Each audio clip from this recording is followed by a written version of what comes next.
लड़ाइयाँ जो हैं वो हथियारों से नहीं हौसलों से लड़ी जाती हैं, और हौसले जो हैं वो फिलिस्तीन के बुलंद हैं। और याद रखिएगा कि जब दवा काम नहीं करती तब दुआ काम कर जाती है, और आज हर देश से दुआ करी जा रही है फिलिस्तीन की जीत के लिए। और उन्होंने एक ही बात कही है कि या तो फकत होके आएंगे या शहादत। रोमन एम्पायर आपको मार के भगा रहा था, उस वक्त पर आपको बचाने का काम अरबियों ने किया। आप भूल गए? आप भूल गए ना? आप जिसको समाप्त करने की बात कर रहे हैं उसी ने आपका वजूद बचाया। और पूरा ये विश्व ये बात जानता है कि इजराइल ने फिलिस्तीनियों की जमीन पर यानी अरबियों की जमीन पर कब्जा करने का काम किया, उनके बच्चों को मारने का काम किया, उनके बच्चों को तोप से उड़ा। अरबियों की जिस जमीन पर इजराइल ने कब्जा कर रखा है वह तत्काल उस जमीन को खाली करें। एक फिलिस्तीन जो 1948 से पहले का फिलिस्तीन देखेंगे वो 100% फिलिस्तीन था, लेकिन आज का फिलिस्तीन जब आप देखेंगे तो 16 से 17% पे आके फिलिस्तीन बचता है। तो सबसे बड़ी बात यह है कि आज फिलिस्तीन अपने जो वजूद की लड़ाई लड़ रहा है, उस वजूद की लड़ाई में जो अच्छे और सच्चे इंसान हैं, जिन्होंने देखा है और इस देश को फिलिस्तीन को समझा है, वो लोग आज फिलिस्तीन के साथ खड़े हैं। भारत देश के जितने भी आप पूर्व प्रधानमंत्रियों को देखेंगे, चाहे फिर वो श्रीमती इंदिरा गांधी हों, चाहे फिर वो स्वर्गीय श्री अटल बिहारी वाजपेयी जी हों, चाहे फिर वो डॉक्टर मनमोहन सिंह जी हों, जितने भी प्रधानमंत्री भारत देश के रहे हैं उन्होंने फिलिस्तीन का साथ दिया है, समर्थन दिया है। और भारत देश के स्वर्गीय प्रधानमंत्री माननीय श्री अटल बिहारी वाजपेयी जी ने तो स्टेटमेंट भी कहा था और स्टेटमेंट दिया भी था। उनका जो स्टेटमेंट आज बहुत तेजी से वायरल हो रहा है। उन्होंने स्टेटमेंट में कहा था कि अरबियों की जिस जमीन पर इजराइल ने कब्जा कर रखा है वह तत्काल उस जमीन को खाली करें। ये बात पूरे देश में सभी को पता है कि जिस तरीके से इजराइल ने फिलिस्तीनियों की जमीन पर कब्जा किया, उनके बच्चों को मार दिया। आपने देखा कि कई बच्चों को दीवार से बांधकर उनको तोप से उड़ा दिया गया। तो यानी इंसानियत को वहाँ पर शर्मसार कर दिया गया था, तार तार कर दिया गया। अभी आप ये देखा होगा कि कल में जो है वो कई 100 बच्चे मरे हैं। आप ये सोचिए और देखिए कि एक समय में कितने बच्चों की हत्या हो रही है, जिन बच्चों का कोई दोष नहीं है। वो आम नागरिक जिनको पता भी नहीं है, वो छोटे छोटे बच्चे जो जानते भी नहीं है कि किस बात की बमबारी हो रही है, उनको ये भुगतान भुगतना पड़ रहा है। लेकिन भारत से कुछ लोग जाना चाह रहे हैं इजराइल लड़ने के लिए, कह रहे फिलिस्तीन का इलाज करना है। जो लोग भारत से जाना चाहते हैं मैं उनको कहना चाहता हूं कि मेरे प्यारे भाई हो, भारत से इजराइल जाने से अच्छा है कि भारत से अरुणाचल प्रदेश के बॉर्डर चले जाएं। वहां पर चाइना ने हमारी कुछ जमीनों को कब्जा कर रखा है, वहां पर जाएं और चाइना की उस जमीन, जो चाइना ने हमारी जमीन को जो कब्जा कर रखा है, उसको आज़ाद कराने का काम करें। क्या आप ये काम करेंगे? ये लोग ऐसे लोग हैं जो सरकार के 5 किलो राशन पर जिंदा हैं, लेकिन कहते हैं कि हम लड़ाई लड़ेंगे। ये देश 250 सालों तक गुलाम रहा, ऐसी थोड़ी गुलाम रहा, क्योंकि इस देश के अंदर ऐसे ऐसे लोग हैं जो लोग अंग्रेजों का समर्थन करते थे और आज भी गलत का ही साथ दे रहे हैं। वो पूरा देश देख रहा है। लेकिन इजराइल तो कह रहा है कि जो है इस खत्म नस्तो नाबूद कर देंगे, चेतावनी दे रहा है। देखिए, निस्तो नाबूद तो आज तक नहीं कर पाए, निस्तो नाबूद तो आप हुए। आपको नहीं देखा? आपको रोमन एम्पायर ने मार के भगाया, आपको एडोल्फ हिटलर ने मार के भगाया। जब रोमन एम्पायर आपको मार के भगा रहा था, उस वक्त पर आपको बचाने का काम अरबियों ने किया। आप भूल गए? आप भूल गए ना? आप जिसको समाप्त करने की बात कर रहे हैं उसी ने आपका वजूद बचाया। एडोल्फ हिटलर ने जब इनको मार के भगाया, जो आपको पता होगा जर्मन का जो तानाशाह था एडोल्फ हिटलर, उसने जब इनको मार के भगाया उसके बाद इनको फिलिस्तीन शिफ्ट किया गया। फिलिस्तीन के अंदर ये रिफ्यूजी के तौर पर, रिफ्यूजिस के तौर पर रहते थे, यानी शरणार्थी के तौर पर रहा करते थे। आपको एक बात बता दूं, आज ये फिलिस्तीन के ऊपर कब्जा करना चाह रहे हैं, उनके लोगों की जमीन को कब्जा कर रहे हैं, उन्हीं के लोगों को मार रहे हैं, जबकि जिनकी जमीन है, जिनका पूरा हक है, उन्हीं को आप लोग मार रहे हैं। ये कहाँ का न्याय है बताइए ना? उन्हीं की जमीनों पर कब्जा कर रहे हैं। आतंकवादी संगठन जो है साथ दे रहा है इन लोगों का। सुन लीजिए मेरी बात को सुन लीजिए। क्या अपने वतन, अपने मुल्क की आजादी की लड़ाई को लड़ना आतंकवाद कहलाया जाता है?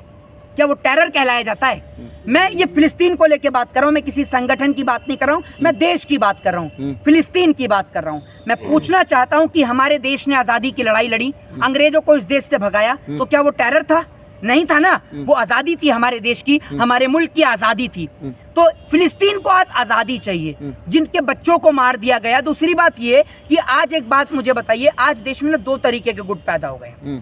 एक ऐसा गुट जो फिलिस्तीन के विरोध कर रहा है और एक ऐसा गुट जो इजराइल का समर्थन कर रहा है। 2 तरीके के लोग हैं। लेकिन एक बात मैं बोलना चाहता हूँ कि जो लड़ाइयाँ जो हैं वो हथियारों से नहीं, जो इजराइल का एक मिनट सर, लड़ाइयाँ जो हैं वो हथियारों से नहीं हौसलों से लड़ी जाती हैं, और हौसले जो हैं वो फिलिस्तीन के बुलंद हैं। और याद रखिएगा कि जब दवा काम नहीं करती तब दुआ काम कर जाती है, और आज हर देश से दुआ करी जा रही है फिलिस्तीन की जीत के लिए। और उन्होंने एक ही बात कही है कि या तो फकत होके आएंगे या शहादत होके आएंगे, यानी या तो जीत कर आएंगे या शहीद होकर आएंगे, एक ही बात है। लेकिन लोग तो इजराइल का समर्थन किया, आप उनके साथ नहीं है। मैं नरेंद्र मोदी जी से पूछना चाहता हूं कि जिस भारत देश के इतिहास ने और भारत देश की सरजमी ने सदैव फिलिस्तीन का समर्थन किया, और ये बात देश के अंदर किसी को नहीं पता होगी, मैं आपको बताना चाहता हूं कि भारत देश के पहले प्रधानमंत्री श्री नरेंद्र दामोदर दास मोदी जी हैं, जिन्होंने फिलिस्तीन का दौरा भी किया।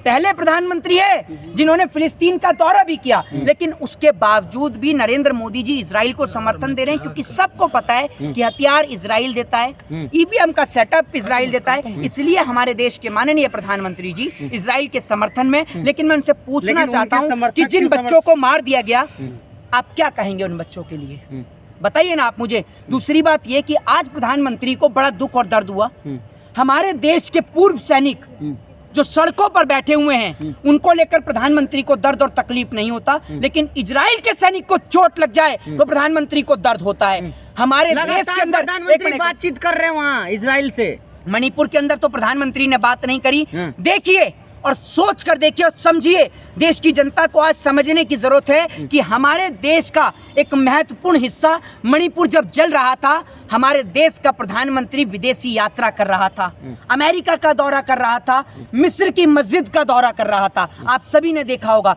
लेकिन आज जब इजराइल जल रहा है तो हमारा प्रधानमंत्री, सुन लीजिए, हमारे प्रधानमंत्री कॉल कर करके पूछ रहा है क्या चल रहा है, क्या दिक्कत है, मैं मदद करूं। भाई क्या तुम किस मिट्टी के बने हुए हो? हमारे देश की बहन बेटियों को निर्वस्त्र कर दिया गया मणिपुर में, तब आप नहीं बोले, तब आपने चुप्पी साधे रखी। मणिपुर पर आपके मुंह से 160 दिनों तक आवाज नहीं निकलती है। कंट्री जो है, जितने भी अरब कंट्री है वो चुप क्यों है? सऊदी अरब तो कुछ बयान जारी किया है, लेकिन जो ताकतवर मुल्क है मुस्लिम कंट्री में, उन्होंने अभी तक जो है किसी तरीके से कोई चुप्पी नहीं तोड़ी है। नहीं, मैं आपको एक चीज बता देता हूं, जैसे आपको बताता हूं कि अफगानिस्तान जो कि मुस्लिम कंट्री है उसने भी कही है इस बात के लिए, और जॉर्डन को, और जो बीच में एक और देश पड़ता है इराक या ईरान, उससे बात भी कही है कि आप मुझे वहां पर जाने की इजाजत दीजिए। उन्होंने बात की मुझे रास्ता दीजिए। अफगान लड़ा के जाना चाह रहे हैं वहाँ, अफगान लड़ा के कह रहे हैं कि हम जाएंगे। हाँ, तो वो तो मैं आपको बताता रहा हूँ भाई। दूसरी बात ये है कि जो और भी तमाम जो देश हैं, इराक हो, ईरान हो, और तुर्की तो खुलकर बोलने वाला देश है, खुल के साथ देने वाला देश है। इराक तो हमेशा से साथ दे ही रहा, इराक और ईरान।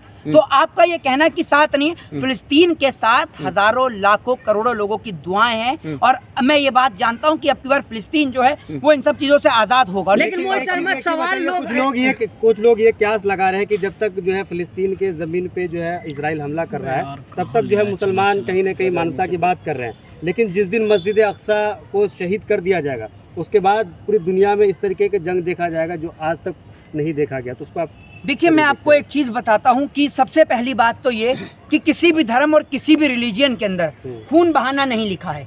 अगर आप किसी को मारते हो, किसी को पीटते हो, किसी का कत्ल करते हो, वो इंसानियत के खिलाफ है, धर्म के खिलाफ है, ये बात याद रखिएगा।